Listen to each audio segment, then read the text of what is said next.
Hey everyone, Flint True Channel. I'm gonna expose today to anyone that still believes that these news channels are real and that they're not run by the CIA and the government and whatnot. I'm gonna play you a couple questions. One from, well, we'll just get right into it and you guys are gonna see. I hope the sound works out. So I did my best. Earlier this year, you told us you had ordered your administration to cease and desist on payments to journalists to promote your agenda. You cited the need for ethical concerns and the need for a bright line between the press and the government. Your administration continues to make the use of video news releases, which are prepackaged news stories sent to television stations, fully aware that some or many of these stations will air them without any disclaimer that they are produced by the government. Comptroller General of the United States this week said that raises ethical questions. Does it raise ethical questions about the use of government money to produce stories about the government that wind up being aired with no disclosure that they were produced by the government? There is a Justice Department opinion that says these pieces are within the law so long as they're based upon facts, not advocacy. And I expect our agencies to adhere to that ruling, to that Justice Department opinion. What a lie. It's been a long-standing practice. They're based on facts. We can make it up and have our CIA agents in charge. These types of videos. Agricultural Department, as I understand, has been using these videos for a long period of time. Yeah, they sure have. The Defense Department, other departments have been doing so. It's important that they be based upon The brainwashing has been going on for a long time, folks. The Justice Department. Now, I think it'd be helpful if local stations then disclose to their viewers if that's, that this was based upon a... I mean, look how he's responding to this question, and we get it, the bumbling hillbilly role that he played, we understand that he's a smart person, but he played a bumbling idiot. But look how he answers the question. Even for him, he's all over, he doesn't want to answer it, doesn't want to, give a pinpoint answer. Factual report, and they chose to use it. But evidently, in some cases, that's not the case. So anyway, You guarantee that's happening by including that language in the prepackaged report. yeah, I don't, oh, you mean a disclosure? George W. Bush and I. Well, some way to make sure it couldn't air without the disclosure that you believe is so vital. Ken, I mean, there's a procedure that we're going to follow, and the local stations ought to, if there's a deep concern about that, ought to tell their viewers what they're watching. I thought that it was a matter of real concern that planted stories intended to serve a national purpose abroad came home and were circulated here and believed here because this would mean that the CIA could manipulate the news in the United States by channeling it through some foreign They've been country. doing And that. we're looking at that They're very controlling carefully. both sides. Do you have any people being paid by The left-right the divide, CIA divide and conquer. who are contributing to a major circulation American journal?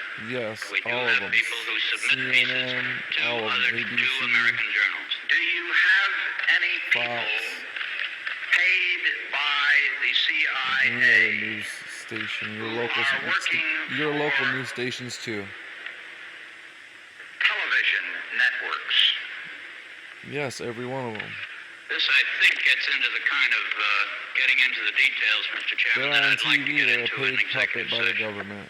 Government agents, at period. CBS, we had been contacted Whether they're by the the CIA. As a matter sprung of fact, in to by be the time I became paid the heroes or head of the paid News and heels. Public Affairs operation in 1954, the ships had been established, and I was told about them and asked if I'd carry on with them.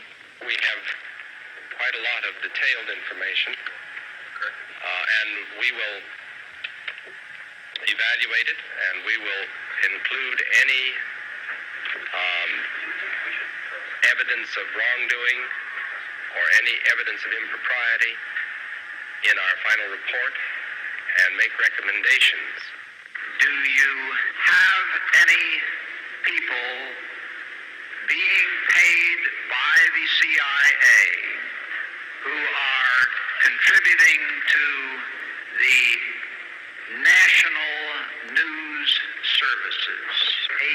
we can't answer that question. We're going to get into that in executive session. And UPI. Well, again, I think we're getting into the kind of detail, Mr. Chairman, that I'd prefer to handle in executive session. I prefer to handle it in executive session, not in front of the people. Okay?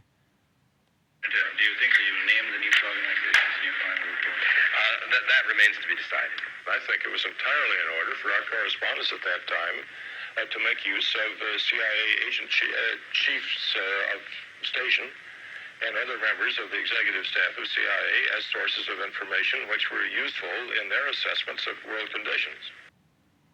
Hear that? How they thought it was important to put CIA agents in place as news anchors and whatnot because they're just, they're so informed on what's going on in the world. Would you say that continues today?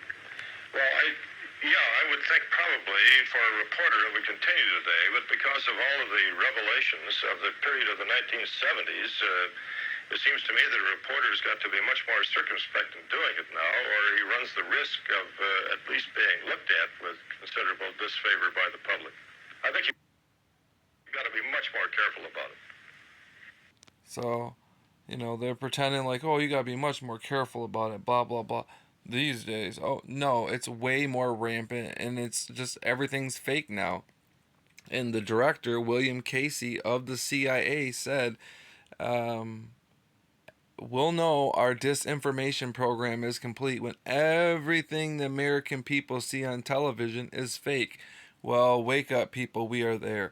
Of course, if you watch your local news, there'll be one or two real stories that they sprinkle in there, garbage, nothing stories of some local business owner that did something or just opened a shop or whatever. But you won't get no real news. It's all propaganda. It's all mind control. It's all presented in a certain way to either trigger you or trigger you on one side or the other. It's ridiculous. And depending on what news station you watch, their biases lean a certain way, and so they will push a certain way, and then the other news agencies and their biases are the opposite. It's ridiculous. It's absolutely ridiculous. It's like the Pharisees and the Sadducees, when they got together, teamed up to try to stump Jesus, with the tax question. So don't be surprised when the enemy and the other so-called enemy team up together to run this whole divide and conquer program, which is what they're doing now, just so they can keep all the people fighting. And it seems to really be working. The country's more divided than ever. So don't fall for it. Don't fall for the fake news and the crisis actors and the propaganda. So just thought I'd share that with you.